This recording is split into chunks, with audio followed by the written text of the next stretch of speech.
आज के सेशन में हम बात करेंगे मुहावरों के विषय में। और मुहावरों से संबंधित बहुत सारे प्रश्न एमसीक्यूज जो हैं आपके सामने हमने लाने की कोशिश की है, जिसके अंतर्गत हम आपके साथ मुहावरों को उनके मीनिंग के साथ डिस्कस करेंगे और उससे संबंधित जितने भी प्रश्न हैं बन सकते हैं जो कि आपके एग्ज़ाम में पूछ सकते हैं, वो आपको समझाने की पूरी कोशिश की जाएगी। एक डिस्कशन सेशन है ये, जिससे कि आपको ये सारे एमसीक्यूज जो है डिस्कशन के साथ साथ ही समझ में आ सके। और इसी के साथ आपको ये भी बता दें कि चैनल पर हिंदी ग्रामर नाम की प्लेलिस्ट जो है उसके अंतर्गत आप और भी जो ग्रामर के टॉपिक्स हैं उनको पढ़ समझ सकते हैं, एमसीक्यूज उनकी प्रैक्टिस कर सकते हैं, और उसी के साथ मुहावरों के भी कई वीडियोस हैं जिसके चलते आप जो है उन्हें देखकर समझकर जो है मुहावरों को अगर पूरा नहीं भी कवर कर सकते हैं, बहुत सारे मुहावरे होते हैं, आप एक लिमिट के चलते मुहावरों को कवर कर लेंगे, अगर सारे पढ़ भी लेंगे तो सारे तो नहीं कवर होंगे। लेकिन मुहावरों को अगर आपके सामने एकदम ही नया मुहावरा आ जाता है, आपने उसे देखा नहीं है कभी, आइडिया भी नहीं है कि इसका थॉट क्या होगा इसके पीछे का, तो आपको एक आइडिया दिया गया है कि आप कैसे समझें, तो चीज़ों को ज़रूर देखें जिससे कि आप अपने एग्ज़ाम में फुल प्रिपेयर्ड रहें और अच्छा परफॉर्म कर सकें। इसी के साथ शुरू करते हैं पहला प्रश्न। पहला प्रश्न हमसे कह रहा है, ऐसा वाक्यांश जो अपने साधारण अर्थ को छोड़कर विशिष्ट अर्थ को प्राप्त करता हो। यानी वाक्य का एक ऐसा अंश, आपने देखा होगा मुहावरे कोई बहुत बड़े नहीं होते, छोटा सा एक वाक्य होता है जो एक विशेष अर्थ देता है, एक अनोखा अर्थ देता है और छोटी सी ही बात में बहुत बड़ी बात कह जाता है। आप देखेंगे बहुत सारी बातें जो हैं ऐसी करी जाती हैं जहाँ पर मुहावरा बोल दिया और बहुत बड़ा अर्थ निकलता है और सब कुछ इतना मीनिंगफुल और एग्जैक्ट प्रेजेंट कर देता है। और हम अपनी किताबों में तो और कहानियों के चलते तो मुहावरों को पढ़ते ही देखते ही रहते हैं। आप अपने जो भी कंटेंट आसपास पढ़ते हैं उसमें मुहावरों को छांटने की कोशिश करें। और आप अगर इस तरीके से आसपास जितना भी कंटेंट पढ़ रहे हैं उनमें मुहावरों को चेक करेंगे, उनके मीनिंग के साथ उनके प्रयोग को देखेंगे, तो एक बहुत अच्छी प्रैक्टिस आपकी हो जाएगी। यही बोल रहे हैं इस प्रश्न में कि ये जो वाक्यांश है एक बहुत ही साधारण सा अर्थ जो है अपने साथ लेकर आता है, लेकिन विशिष्ट अर्थ को प्रकट कर देता है। वो क्या है? ऑब्वियस है, समास, मुहावरा, लोकोक्ति या पदबंध, तो वो मुहावरा होता है। प्रश्न नंबर 2 लेते हैं, मुहावरे की विशेषता नहीं है। प्रश्न पर ध्यान देना है, मुहावरे की विशेषता है ये नहीं प्रश्न पूछा जा रहा है कि कौन सी इसमें से विशेषता नहीं है। तो 4 ऑप्शन में से 3 जो है उसकी विशेषता होगी, एक नहीं है जिसे हमें बताना है। मुहावरा वाक्यांश होता है, बिल्कुल होता है। मुहावरे में क्रियापद का होना आवश्यक है, ऑब्वियस है। तीसरा है कि मुहावरे का लक्ष्यार्थ ही ग्रहण किया जाता है, बिल्कुल। चौथा है मुहावरे का स्वतंत्र प्रयोग किया जाता है। स्वतंत्र नहीं, आप ऐसे ही कहीं पे भी नहीं, जहाँ पर उसकी एग्जैक्ट जगह नहीं होगी, आप मुहावरों का इस्तेमाल हर जगह कैसे कर देंगे। तो इसका जो ऑप्शन नंबर घ है वो सही होगा कि ये इसकी विशेषता नहीं है। प्रश्न नंबर 3 लेते हैं, लोक में प्रचलित उक्ति कहलाती है सूक्ति, लोकोक्ति, लोकवाणी या लोक कथा। ऑब्वियस है लोकोक्ति कहलाती है। ऑप्शन नंबर खा जो है वो सही होगा। प्रश्न नंबर 4, अंगूठा दिखाने का अर्थ क्या है? अंगूठा दिखाना जो कि बहुत ही फेमस है मुहावरा, हर बार हम देखते पढ़ते सुनते रहते हैं। तो अंगूठा दिखाने का अर्थ क्या है? 4 ऑप्शन है, उपहास करना, जीत प्रदर्शित करना, इंकार करना या पास बुलाना। तो जो इसका सही उत्तर है वो इंकार करना, अंगूठा दिखाकर जाना, यानी कि वो इस काम से संबंधित बिल्कुल एक ना है, इंकार है। तो इस तरीके से ऑप्शन नंबर ग सही हो जाएगा। प्रश्न नंबर 5 लेते हैं, अपने पैरों पर खड़े होने का अर्थ बहुत ही फेमस है, इसका अर्थ जानना बहुत ज़रूरी, बहुत इंपॉर्टेंट है। अपने पैरों पर खड़े होना, मजबूत होना, बड़े हो जाना, स्वावलंबी हो जाना या लड़ने के लिए तैयार होना। देखिए, बड़े हो जाना और लड़ने के लिए तैयार हो जाना, ऑप्शन नंबर खा और घा तो बिल्कुल ही गलत है, इलॉजिकल से है। ऑप्शन नंबर का और गा के पास चलते हैं। मजबूत होना, अपने पैरों पर खड़े होने का मतलब ये नहीं कि हम बहुत मजबूत है इसलिए हम अपने पैरों पर खड़े हैं, बिल्कुल नहीं। स्वावलंबी होना, हम अपने पर निर्भर हैं, डिपेंड है। अपने पैरों पर खड़े होने का अर्थ ये होता है, तो ऑप्शन नंबर गा सही हो जाएगा। प्रश्न नंबर 6 लेते हैं, दांत खट्टे करने का अर्थ क्या होता है? दांत खट्टे करना यानी नींबू खाना, नींबू खाकर दांत खट्टे करना बिल्कुल गलत है। दांतों पर खटाई लगाना बिल्कुल गलत है। दांत साफ करना बिल्कुल गलत है। यहाँ पे कोई सफाई का काम नहीं चल रहा है जिसके चलते हम नींबू या खटाइयाँ रगड़ रगड़ कर अपने दांतों को चमकाएंगे या साफ करेंगे या मजबूत करेंगे। इसका जो निहार्थ, इसमें निहित अर्थ है, निहित अर्थ जो कि दांत खट्टे करना लिखा तो है, लेकिन जो परिणाम स्वरूप जो रिजल्ट्स होते हैं उस रिजल्ट्स का जो इमोशन दिखता है ज़्यादातर उसके अर्थ होते हैं। दांत खट्टे करना, हरा देना, हराना जो है इसका अर्थ होता है। तो इस तरीके से ऑप्शन नंबर घ इसका सही हो जाएगा। प्रश्न नंबर 7, हाथ मलना। हाथ मलने का अर्थ क्या होगा? हाथ मलना ये नहीं सर्दी आप अपने हाथों को रगड़ रहे हैं आपस में, और ये इसका मीनिंग हो गया। तो दोनों हाथों को रगड़ना बिल्कुल नहीं, हाथ धोना बिल्कुल नहीं, विवशता प्रकट करना या हाथों को गर्म करना। हाथों को गर्म करना भी इलॉजिकल सा ऑप्शन है। ऑप्शन नंबर गा जो है विवशता प्रकट करना, विवश होना, यानी आप हाथ मलते रह गए। हाथ मलते रह गए क्यों? आप विवश ही रह गए, आप कुछ कर नहीं पाए, तो विवशता प्रकट करना होता है हाथ मलना। तो ऑप्शन नंबर गा सही हो जाएगा। प्रश्न नंबर 8, कान भरना। कान भरने का अर्थ क्या होता है? कानों में पानी डालना। अब कान भरना है यहाँ पर, तो जो एग्जैक्ट लिखा है हम वही मीनिंग नहीं ले सकते। अगर आप जो लिखा है वही मीनिंग लेके तो ये सारे ऑप्शन सही हो जाएंगे। कानों में पानी डालना, चुगली करना, या फिर कान में दर्द होना या सुनाई ना देना। ये का, गा और घा ऑप्शन बिल्कुल इलॉजिकल है। खा ऑप्शन जो है वो है चुगली करना। जिस तरीके से आप किसी चीज़ से कान को भर सकते हैं, अगर आप इसी अर्थ में ले रहे हैं, तो वैसे ही चुगली करना यानी दूसरों की बातों को सुन सुन के आपके कानों को भरना, इस अर्थ में जो है चुगली करना इसका अर्थ हो जाता है। आगे बढ़ते हैं प्रश्न नंबर 9 के साथ। चिकना घड़ा होना।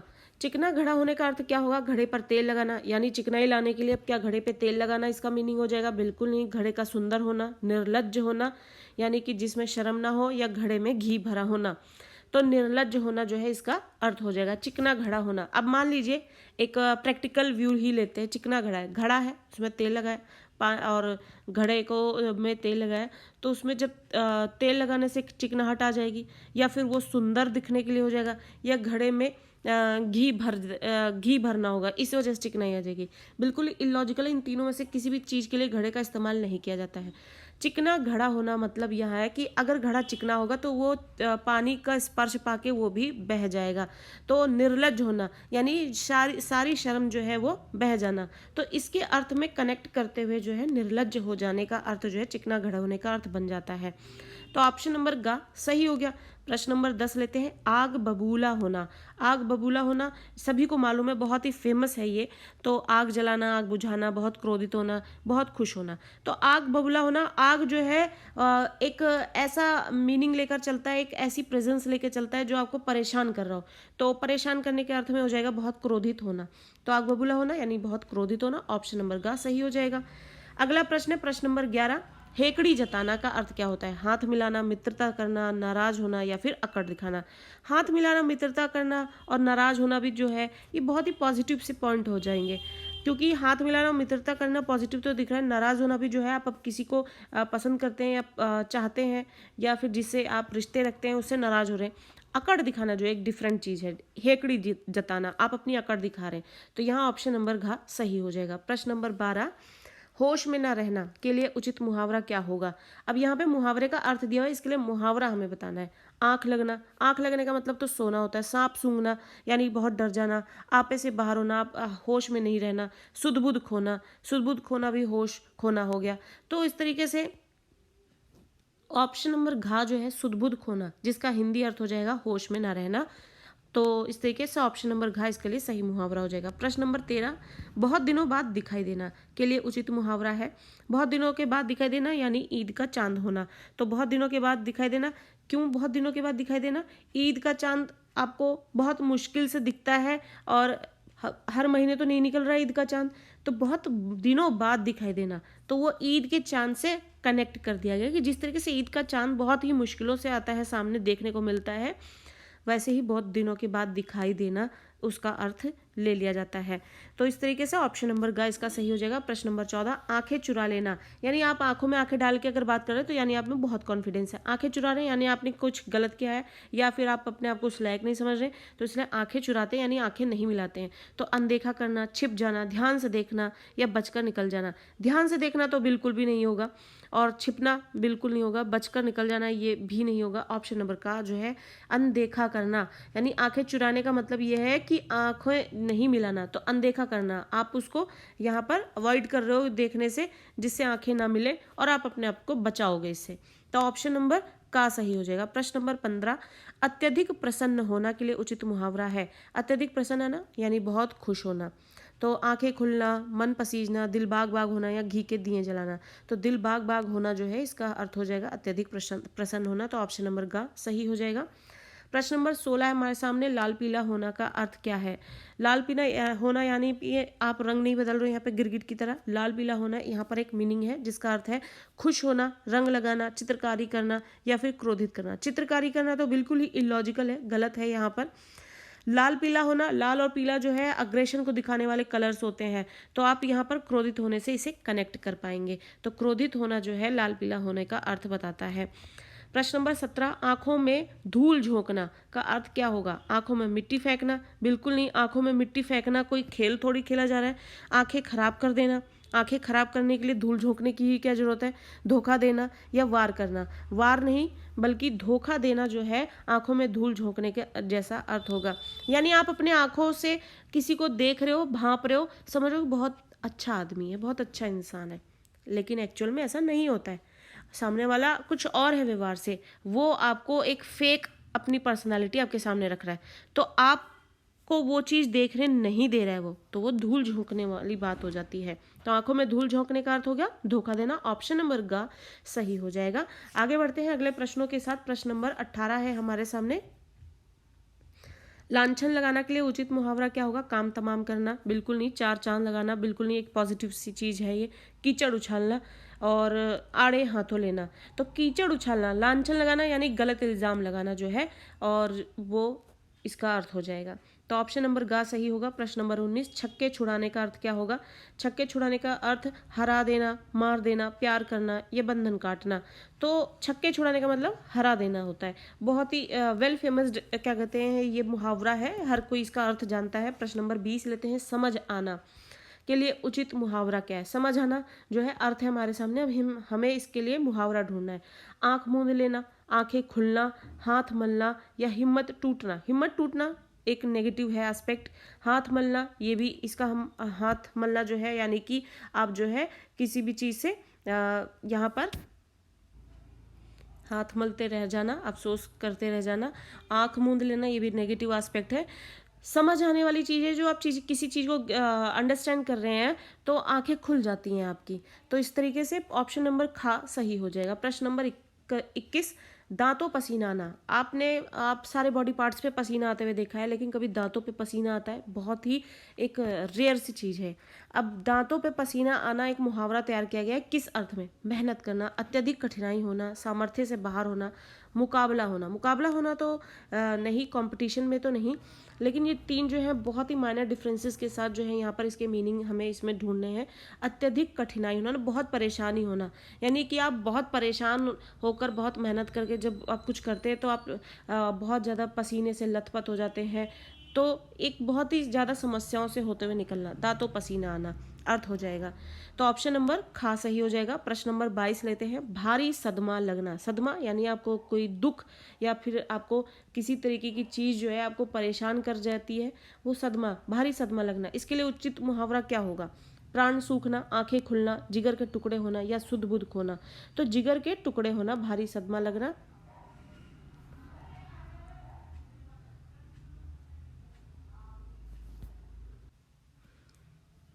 तो यहाँ पर जो इसका उत्तर है, ये आप इस उत्तर पे नहीं जाएंगे। जिगर के टुकड़ा होना, यहाँ पर जिगर का टुकड़ा होना यानी कि बहुत प्रिय होना होता है। तो ये ऑप्शन नंबर गा यहाँ पर जो दिया गया है उत्तर, आप इस उत्तर को नहीं लेंगे। इसका उत्तर जो होगा ऑप्शन नंबर घा होगा, सुध बुध खोना। सुध बुध खोना, होश खोना, भारी सदमा लग जाना। तो इसके रिजल्ट में जब आपको कोई भारी सदमा लगता है, आपको बहुत बड़ा दुख होता है, तो आप अपनी सुध-बुध खो बैठते हैं। तो सुध-बुध खोना, ऑप्शन नंबर घा जो है यहाँ पर सही होगा। तो प्रश्न नंबर 22 का ऑप्शन नंबर घा सही है यहाँ पर। प्रश्न नंबर 23 लेते हैं, मौत सिर पर होने का अर्थ क्या होता है? मौत सिर पर होने का अर्थ खतरे में होना, युद्ध करना, कठिन काम करना या सुरक्षित रहना। सुरक्षित रहना तो देखिए बिल्कुल भी इसका नहीं होगा, और कठिन काम करना भी बिल्कुल नहीं होगा। युद्ध करना या खतरे में होना, खतरे में होना जो है ये इसका अर्थ होगा, मौत सिर पर होना। तो मौत जैसी स्थिति बन जाए, ऐसा माहौल बना रहे, तो इसका मतलब कि आप खतरे में हो। तो ऑप्शन नंबर का इसका सही हो जाएगा, प्रश्न नंबर 23 का। प्रश्न नंबर 24 लेते हैं, उदास होना। उदास होना जो है इसके लिए उचित मुहावरा बताना हमें। बाट जोना, बाट जोने का मतलब तो होता है कि राह देखना किसी की। मुंह की खाना यानी कि आप जो है हार जाना। पहाड़ होना यानी बहुत मुश्किल होना, चेहरा उतरना यानी मायूस होना, उदास होना। सीधी सीधी सी चीज़ है, ये तो डेली यूज़ में आने वाले मुहावरे हैं। तो चेहरा उतरना जो है उदास होना, इसका मीनिंग होता है। तो ऑप्शन नंबर घ जो है प्रश्न नंबर 24 के लिए सही रहेगा। प्रश्न नंबर 25, सांस थमने का अर्थ क्या होता है? घबरा जाना, मर जाना, भाग जाना या फिर चुप हो जाना। चुप हो जाना बिल्कुल भी नहीं, मर जाना बिल्कुल भी नहीं होगा, भाग जाना तो बिल्कुल भी नहीं होगा। घबराना, सांस थमने का मतलब आप बहुत ज़्यादा घबरा गए हो, घबराने पर आपकी ऐसी स्थिति आती है, तो सांस थमने का अर्थ हो जाता है घबरा जाना। तो ऑप्शन नंबर का इसका सही होगा। प्रश्न नंबर 26 लेते हैं। प्रश्न नंबर 26 बोलता है कि पुलिस ने रिश्वत लेकर मामले को क्या किया? रफा दफा कर दिया, जो कि हम बहुत ज़्यादा प्रयोग करते हैं ये इन पंक्तियों का और इन मुहावरों का। तो इसके चलते हमें इसका अंदाजा है कि पुलिस ने रिश्वत ली और मामले को रफा दफा कर दिया। रफा दफा यानी कि ख़त्म कर दिया। तो आप यहाँ पर हमें कमेंट करके के भी आपको जिसके भी आप मुहावरों के अर्थ को जानते हैं उसके जो मीनिंग है वो हमें जरूर कमेंट करें। रफा दफा करने का मतलब मामले को खत्म करना। प्रश्न नंबर 27 लेते हैं। अन्याय के विरुद्ध हमारा कर्तव्य है। तो अन्याय के विरुद्ध, अन्याय हो रहा है, आप उसके खिलाफ, विरुद्ध यानी खिलाफ क्या करेंगे? अपनी आवाज़ उठाएंगे। आवाज़ उठाने का मतलब कि उसके पक्ष में बोलेंगे कि हम अन्याय के विरुद्ध हैं। तो ऑप्शन नंबर ग सही हो जाएगा। प्रश्न नंबर 28 लेते हैं। श्री कृष्ण के प्रेम में राधा अपनी सुधबुध खो बैठी। सुधबुध यानी होश खो बैठती है। सफलता पाने के लिए, प्रश्न नंबर 29, सफलता पाने के लिए बहुत पापड़ बेलने पड़ते हैं। पापड़ बेलने का अर्थ क्या होता है? बहुत ज्यादा मेहनत करना। आगे बढ़ते हैं प्रश्न नंबर 30 के साथ। प्रश्न नंबर 30 क्या कहता है? हर व्यक्ति पर आज मोबाइल की धुन सवार है, यानी कि सब लोग मोबाइल के आगे पीछे ही चलते रहते हैं। तो धुन सवार होने का अर्थ क्या होता है, आप हमें कमेंट करेंगे। प्रश्न नंबर 31 लेते हैं। प्रश्न नंबर 31, माँ अपने बच्चे को मुसीबत में देखकर, माँ जो है वो अपने बच्चे को मुसीबत में देखकर क्या देती है?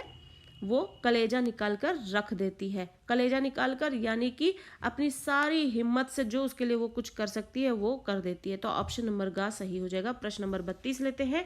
सच्चे शूरवीर देश की रक्षा के लिए क्या करते हैं? प्राणों की बाजी लगा देते हैं, यानी कि प्राणों को भी वो साइड में रख देते हैं। अपनी अपनी जिंदा दिली से वो देश की रक्षा के लिए आगे आकर खड़े हो जाते हैं। तो ऑप्शन नंबर का सही हो जाएगा। प्रश्न नंबर 33, वह मेरा धन नहीं दे रहा, लगता है सीधी उंगली से घी नहीं निकलेगा। यानी सीधी उंगली से घी नहीं निकलने का मतलब क्या होता है? कि सीधी तरीके से बात नहीं बनेगी, एक्शन लेना पड़ेगा, कोई ना कोई कानूनी एक्शन लेना पड़ेगा, जिससे कि तभी काम बन पाएगा। तो प्रश्न नंबर 33 के लिए ऑप्शन नंबर ख, सीधी उंगली से घी ना निकलना, सही हो जाएगा। प्रश्न नंबर 34 लेते हैं। उसके विरुद्ध तुम मेरे क्या हो? उसके विरुद्ध तुम मेरे कान भरते हो। कान भरते हो यानी उसके खिलाफ बहुत सारी बातें मेरे कानों में डालते हो। तो ऑप्शन नंबर ग सही हो जाएगा, जो कि बहुत ही एक कॉमन सी चीज़ है। अगर आपको इसका मीनिंग नहीं भी मालूम होगा, आपको आइडिया लग जाएगा कि हाँ यहाँ पे यही चीज़ें सही होंगी। प्रश्न नंबर 35 लेते हैं। प्रश्न नंबर 35 बोलता है कि जब तक मनुष्य पर जिम्मेदारी नहीं आती तब तक उसे डैश पता नहीं चलता। क्या नहीं पता चलता? आटे दाल का भाव पता नहीं चलता। बहुत ही कॉमन यूज होने वाला मुहावरा है। आटे दाल का भाव यानी आटे दाल का भाव जो है पता चल जाना, इसका मीनिंग क्या होगा? आप इसे हमें जरूर कमेंट करें, क्योंकि बहुत ही कॉमन सा मुहावरा है। तो इसका उत्तर हो जाएगा ऑप्शन नंबर का। प्रश्न नंबर 36 लेते हैं। लक्ष्मीबाई ने अपनी वीरता से अंग्रेजों के दांत खट्टे कर दिए। दांत खट्टे करना जो है हमने पीछे भी मुहावरे का अर्थ समझा है, जिसका मतलब क्या हो जाता है? जिसका मतलब हो जाता है हरा देना और पछाड़ देना। इस तरीके से जो है दांत खट्टे करना, लक्ष्मीबाई ने वीरता से अंग्रेजों को के होश ठिकाने लगाए, तो दांत खट्टे कर दिए उन्होंने। प्रश्न नंबर 37, विशेषज्ञ विद्वान को समझना ऐसा ही है जैसे, विशेषज्ञ विद्वान को समझना ऐसा ही है जैसे क्या? सूरज को दीपक दिखाना। विशेषज्ञ विद्वान जो होते हैं बहुत ज़्यादा जानकार होते हैं, उनको कोई चीज़ आप समझाने चल रहे हो तो मतलब आप तो ऐसा कर रहे हो जैसे सूरज के सामने दीपक लेके बैठे हो। सूरज की रोशनी के आगे आप करोड़ों दीपक भी रख दोगे तो वो भी उनके सामने कमज़ोर ही दिखेगा। तो यहाँ पे सूरज को के सामने कमज़ोर, अब हम बड़े के सामने जो है अपना छोटे जो है वो अगर अपनी प्रेजेंस को फील कराने की कोशिश करें तो ये एक गलत इफेक्ट देता है। उस सेंस में यहाँ पर कि विशेषज्ञ विद्वान को समझाना ऐसा ही है जैसे सूरज को दीपक दिखाना। तो ऑप्शन नंबर ग सही हो जाएगा। प्रश्न नंबर 38, गणित का गृह कार्य यानी होमवर्क करना मुझे कैसा प्रतीत होता है? लोहे के चने चबाना। मान लीजिए आपके पास सही में लोहे के चने हैं, तो क्या आप उन्हें चबा पाएंगे? तो कैसी स्थिति हो जाएगी? बहुत मुश्किल सा, इम्पॉसिबल सा काम होगा वो तो ये गणित का, जिसको गणित में बिल्कुल भी, मैथ्स में बिल्कुल इंटरेस्ट ही नहीं है, अब उसको बहुत सारा होमवर्क दे दिया गया कि ये करके लाना है, तो ये क्या हो जाएगा उसके लिए? लोहे के चने चबाना, यानी बहुत ज़्यादा मुश्किल भरा काम हो जाएगा उसके लिए। प्रश्न नंबर 39, मनुष्य को विपरीत परिस्थितियों में हमेशा क्या करना चाहिए? हिम्मत से काम लेना चाहिए। प्रश्न नंबर 40, मालिक ने नौकर को चोरी करते रंगे हाथों पकड़ लिया। रंगे हाथों पकड़ने का मतलब क्या है? हाथों को रंगा है, वो देखकर नहीं पकड़ा गया है, बल्कि सामने सामने किसी से हमें सुनने सुनाने की जरूरत नहीं पड़ेगी, अरे वो चोर तो वो है, अब उसको ढूंढने निकले। रंगे हाथों पकड़ना यानी सामने से पुलिस ने उसे चोरी करते हुए देख लिया और साफ साफ जो है पता लग गया कि चोर यही है, तो रंगे हाथों पकड़ना ये हो गया कि मालिक ने नौकर को चोरी करते हुए रंगे हाथों पकड़ लिया। ऑप्शन नंबर का सही हो जाएगा। आगे बढ़ते हैं प्रश्न नंबर 41 के साथ। प्रश्न नंबर 41 हमसे क्या पूछ रहे हैं? सरपंच साहब ने गांव को स्वच्छ करने का बीड़ा उठाया, यानी बीड़ा उठाना मतलब जिम्मेदारी ली है, तो ऑप्शन नंबर खा सही हो जाएगा। प्रश्न नंबर 42, यह प्रश्न हल करना मेरे लिए बाएं हाथ का खेल होना है, यानी कि बहुत ही आसान चीज है ये मेरे लिए, बाएं हाथ का खेल होना, बहुत आसान काम होना। प्रश्न नंबर 43, निराशा में प्रतीक्षा ही अंधे की लाठी होती है। अंधे के लिए एक लाठी जो है वो कितना बड़ा सहारा होती है, तो अंधे की लाठी होना क्या होता है? एक बहुत बड़ा सहारा होना। तो निराशा में प्रतीक्षा ही जो है बहुत बड़ा सहारा होती है, यानी अंधे की लाठी होती है। प्रश्न नंबर 44, कभी कभी दर्शन देते हो तुम तो क्या हो गए हो? ईद का चांद हो गए हो। ईद का चांद यानी कि जो कभी कभी दिखता हो।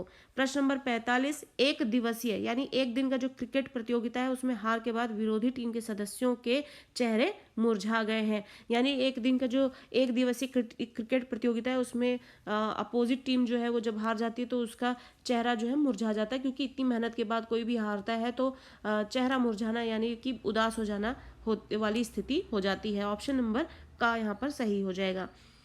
प्रश्न नंबर 46, आजकल परीक्षा भवन में बच्चे आंखों से बोलकर नकल करने में कुशल हो गए हैं, तो आंखों से बोलकर नकल करने में कुशलता होने का क्या अर्थ होता है? इसका हमें आप अर्थ जो है कमेंट करके बताएं। तो ये बहुत ही इंटरेस्टिंग है मुहावरा बच्चों के लिए, आप मीनिंग जरूर बताएं, शेयर करें हमसे कि आंखों से बोलकर जो है आप कैसे आंसर्स जो है किस तरीके से, अगर आप यहाँ के प्रश्नों तक प्रैक्टिस करते हुए एमसीक्यूज में आ गए हैं तो आप इस क्वेश्चंस को ज़रूर सुन रहे होंगे, तो ज़रूर हमें कमेंट करके बताएं कि ये आंखों से बोलकर इशारा करके किस तरीके से क्वेश्चन आंसर्स आप शेयर कर लेते हैं, तो इसका मीनिंग यहाँ पर क्या होगा आंखों से बोलकर। प्रश्न नंबर 47, भारतीय सैनिकों ने पलक झपकते ही शत्रु सैनिकों का काम तमाम कर दिया। काम तमाम करना यानी कि सैनिकों ने पलक झपकते ही, यानी कि बहुत इजी रहा है उनके लिए जो उन्होंने शत्रु सैनिकों का काम तमाम कर दिया। प्रश्न नंबर 48, हमारे सैनिक इतने बहादुर के अपने शत्रुओं के छक्के छुड़ा देते हैं। प्रश्न नंबर 49, प्रतियोगिता में प्रथम स्थान प्राप्त करने पर रोहन के माता पिता की खुशी का ठिकाना नहीं रहा, यानी कि बहुत ज्यादा वो खुश हो गए। प्रश्न नंबर 50, रीता की सुंदर लिखावट देखकर शिक्षिका ने यानी उसकी टीचर ने दांतों तले उंगली दबा ली, यानी कि बहुत ज्यादा हैरान हो गई कि क्या किसी की इतनी सुंदर भी राइटिंग हो सकती है, तो दांते तले उंगली दबाना यानी बहुत ज्यादा हैरान होना। प्रश्न नंबर 51, शिक्षक के बार बार आंखें दिखाने पर भी श्याम ने अपनी शैतानी बंद नहीं की। आंखें दिखाने का मतलब कि संकेत के माध्यम से ये बोलना कि ये गलत है, तुम्हें अलाउ नहीं है ये करना। प्रश्न नंबर 52, कुएं में विशाल सांप को देखकर लेखक के प्राण सूख गए, तो यहाँ पर प्राण सूखने का मतलब बहुत ज्यादा डर जाना। आगे बढ़ते हैं अगले प्रश्नों के साथ। प्रश्न नंबर 53, बड़े भाई साहब डैश बाद ही एक कक्षा से दूसरी कक्षा में जा सके, यानी एड़ी चोटी का जोर लगा के, यानी बहुत ज्यादा मेहनत करके, एड़ी चोटी का जोर लगाकर। तो इस तरीके से बड़े भाई साहब जो है एड़ी चोटी का जोर, यानी बहुत ज़्यादा मेहनत करके, जो कि हमने पाठ में पढ़ा ही है कि कैसे बड़े भाई साहब जो है एक ही क्लास के लिए 2-2 3-3 साल मेहनत कर रहे थे, तो बहुत ज़्यादा मेहनत, एक्सट्रीम मेहनत कर रहे थे, तब जाके वो क्लासेस पास कर पा रहे थे। तो प्रश्न नंबर 54 आगे बढ़ते हैं। सड़क पर गाड़ी तेज चलाने का मतलब है सिर पर तलवार लटकना। कब दुर्घटना हो जाए भरोसा नहीं। तो सिर पर तलवार लटकना जो है वाली स्थिति, यानी कि बहुत ही समस्या की स्थिति। वह रात दिन सपनों के महल बनाता रहता है, परंतु उसके लिए कभी परिश्रम नहीं करता। यानी बहुत ही ज़्यादा फैंटेसी में रहना जो है, ये इसका अर्थ है कि वह रात दिन सपनों के महल बनाता रहता है कि वो अपने जीवन में ऐसा करेगा वैसा करेगा, तो फैंटेसी में रहना जो है, और उसके लिए परिश्रम नहीं करता, तो वह रात दिन सपनों के महल बनाता रहता है। प्रश्न नंबर 56, बीमारी ने मोहन को लोगों के सामने हाथ फैलाने को मजबूर कर दिया। यानी इतनी ज़्यादा स्थिति खराब हो गई है कि वो लोगों से उधार लेकर अपने जीवन को चला रहा है। तो हाथ फैलाने का मतलब उधार लेना या फिर लोगों से मदद लेना। प्रश्न नंबर 57, माली को देखते ही अमरूद तोड़ते बच्चे बगीचे से 9-2-11 हो जाते हैं, यानी कि भाग जाते हैं। प्रश्न नंबर 58, सैनिकों ने दुश्मन को आड़े हाथों लिया, या आड़े हाथों लिया, राह दिखाया या फिर नीचा दिखाया या फिर नाको चने चबवाया। तो सैनिकों ने जब दुश्मनों को देखा तो नाको चने चबवा लिए, यानी कि उनको बहुत परेशान किया, जिससे कि वो ऐसा कुछ दोबारा जो है ऐसी स्थिति को फिर से ना पैदा करे देश में। तो सैनिकों ने दुश्मन को नाको चने चबवाए। प्रश्न नंबर 59, देर रात घर लौटते देखकर बड़े भाई साहब छोटे भाई पर आग बबूला हो गए, यानी कि बहुत गुस्सा हो गए। प्रश्न नंबर 60, परीक्षा में नकल करते समय आजकल अनेक छात्र रंगे हाथ पकड़े जाते हैं, यानी कि सामने ही पकड़े जाते हैं नकल करते हुए। रंगे हाथ पकड़ना, सामने सामने ही पकड़े जाना। प्रश्न नंबर 61, नाविक ने मोहन को उमड़ती हुई नदी पार कराने की कमर कस ली, यानी कि वो अब अपना एक स्ट्रॉन्ग स्टेप ले रहा है। कमर कसना यानी बहुत हिम्मत से आगे बढ़ना। प्रश्न नंबर 62, चोर ने दबे पांव आकर घर में घुसकर सभी गहने चुरा लिए। जाहिर है चोर है, चोरी करने के लिए घरों में चुपचाप ही आएगा। दबे पांव आना यानी कि बिना किसी को खबर पड़े या जानकारी में आए बगैर जो है घर में घुसकर सभी गहने चुराता है। प्रश्न नंबर 63, आज तो मैंने तुम्हारी जान बख्श दी, अगर कल भी तुमने काम से जी चुराया तो खैर नहीं। ऐसी पंक्तियां हम बार बार सुनते रहते हैं, और जान बख्श देना यानी कि तुमको सही सलामत छोड़ देना जो है इसका अर्थ हो जाता है। और इस तरीके की पंक्तियां सुनते हैं जिसमें हम ज़्यादातर मुहावरों का प्रयोग करते हुए देखते हैं। आगे बढ़ते हैं प्रश्न नंबर 64 के साथ। परीक्षा के दिनों में छात्र पढ़ते पढ़ते आंखें फोड़ लेते हैं, यानी कि दिन रात पढ़ लेने से आंखों पर बहुत ज़्यादा स्ट्रेस आता है, आंखें फोड़ लेते हैं, यानी एक ही जगह फोकस रहते हैं, जिसकी वजह से आंखें जो है फोकस रहती हैं परीक्षाओं के लिए पढ़ाई में ध्यान देते हुए।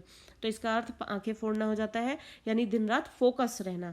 प्रश्न नंबर 65, पति की मृत्यु के पश्चात तो उसका पुत्र ही उसके लिए अंधे की लकड़ी हो गया है, तो यानी उसके अंधे की लकड़ी यानी उसका एकमात्र सहारा। प्रश्न नंबर 66, वह स्वभाव से इतना उग्र है, यानी कि बहुत गुस्से वाला है कि बात बात पर तलवार खींच लेता है, यानी अपने गुस्से को यहाँ पर हावी होने देता है। प्रश्न नंबर 67, ततारा किनारे पर खड़ा वामीरों की बाट जोह रहा था। बाट जोहने का मतलब होता है राह देख रहा था, जैसा कि हमने कहानी पढ़ी थी उसमें बताया गया है कि वो किस तरीके से ततारा जो है वामीरों की राह देखता रहता है उससे मिलने के लिए। प्रश्न नंबर 68, अंधे के हाथ बटेर लगना मुहावरे का उचित अर्थ क्या होगा? तो अंधे के हाथ बटेर लगना, अंधे के हाथ बटेर लगने का मतलब होता है भाग्यवश इच्छित वस्तु की प्राप्ति होना, यानी लकीली आप कुछ पा जाते हो तो उसके लिए ये प्रयोग किया जाता है कि अंधे के हाथ बटेर लगना। मान लीजिए आपके फ्रेंड्स के बहुत अच्छे नंबर आ गए, इतनी एक्सपेक्टेशन नहीं थी और आपने बहुत मेहनत की, आपको ऐसा लगता है कि वो चीज़ जो है आपको मिलनी चाहिए थी, तो वो क्या होगा, अंधे के हाथ बटेर लगने जैसी स्थिति हो जाती है। आंखों का पानी ढलना मुहावरे का सर्वाधिक उपयुक्त अर्थ क्या होगा? आंखों का पानी ढलना यानी कि आंखों का पानी होना, पहली बात तो मतलब होता है शर्म होना, लाज होना, और आंखों का पानी ढलना यानी नहीं रहना, तो इसका मतलब हो जाएगा निर्लज्ज होना, यानी कि जिसमें शर्म ना हो। तो इस तरीके से आगे बढ़ते हैं प्रश्न नंबर 70 के साथ। प्रथम श्रेणी में उत्तीर्ण यानी पास होने पर रमा के पैर जमीन पर नहीं पड़ रहे हैं, रिक्त स्थान की पूर्ति कीजिए मुहावरों के साथ। तो पैर जमीन पर नहीं पड़ने का मतलब बहुत ज्यादा खुशी होना। प्रश्न नंबर 71, हानि पहुंचाना अर्थ को व्यक्त करने के लिए उपयुक्त मुहावरा क्या है? चांदी काटना, चूना लगाना, ठोकर खाना या मक्खन लगाना। मक्खन लगाना तो किसी को भी इम्प्रेस करने के लिए कि आपका काम इजीली बन जाए। चूना लगाना यानी कि यहाँ पर हानि पहुंचाना ही इसका अर्थ हो जाएगा। तो इस तरीके से चूना लगाना जो है हानि पहुंचाने के अर्थ में मुहावरा है यहाँ पर। प्रश्न नंबर 72, किसी वस्तु से दिखावटी परहेज इस अर्थ को व्यक्त करने वाली उपयुक्त लोकोक्ति क्या है? तो किसी वस्तु से दिखावटी परहेज यानी कि आप दिखावे में बोल रहे हैं कि आपको इससे चीज से परहेज है, उस अर्थ को व्यक्त करने वाला जो मुहावरा है वो क्या है? गुड़ खाए गुलगुलों से परहेज। मान लीजिए आप कहते हैं कि आप गुलगुलों से परहेज कर रहे हैं और सामने से ही गुड़ खा रहे हैं, तो ये क्या हो गया? एक दिखावटी परहेज, कि गुलगुले तो गुड़ से बन रहे हैं और आप गुड़ तो खा रहे हो और गुलगुलों को से परहेज करते हुए दिखा रहे हो, तो ये क्या हो गया? किसी भी वस्तु से दिखावटी परहेज। प्रश्न नंबर 73 लेते हैं, अहित की बात स्वीकार करना अर्थ को व्यक्त करने के लिए उपयुक्त मुहावरा। अहित की बात स्वीकार करना यानी कि जीती मक्खी निगलना। तो अहित की बात स्वीकार करना यानी कि अगर आप कुछ गलत है जो आपके हित में नहीं है, जो आपके पक्ष में नहीं है, आप उस बात को भी स्वीकार कर ले रहे हो, तो जीती जागती यहाँ पर या जीती मक्खी निकलने वाली स्थिति हो जाती है। प्रश्न नंबर 74, बिल्कुल अनपढ़ के अर्थ को व्यक्त करने वाला मुहावरा क्या है? तो यहाँ पर काला अक्षर भैंस बराबर होना जो है बहुत ही कॉमन यूज में आने वाला शब्द है, लोग बहुत प्रयोग करते हैं इन मुहावरों का। प्रश्न नंबर 75 लेते हैं, कोल्हू का बैल मुहावरे का उपयुक्त अर्थ क्या होगा? कोल्हू का बैल होना, कोल्हू का बैल जिससे बहुत मेहनत ली जाती है, तो जब कोल्हू का बैल मुहावरे का प्रयोग किया जाता है तो मतलब वो बहुत ही अत्यंत ही परिश्रमी है, इस वजह से उसे कोल्हू के बैल की संज्ञा दी जाती है।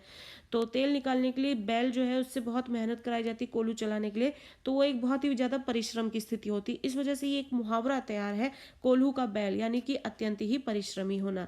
तो आपके लिए यहाँ पर हमने कुल 75 प्रश्न जो है मुहावरों से संबंधित डिस्कस किए हैं, जो कि बहुत ही आपके लिए इजी होंगे। जिस तरीके से आपको समझाने की कोशिश की गई है, आपको हेल्प कर रहा है, तो जरूर इसे अपने दोस्तों से साझा करें, शेयर करें, जिससे कि वो भी इसके फ़ायदे ले सकें, अपने एग्जाम में अच्छा परफॉर्म कर सकें।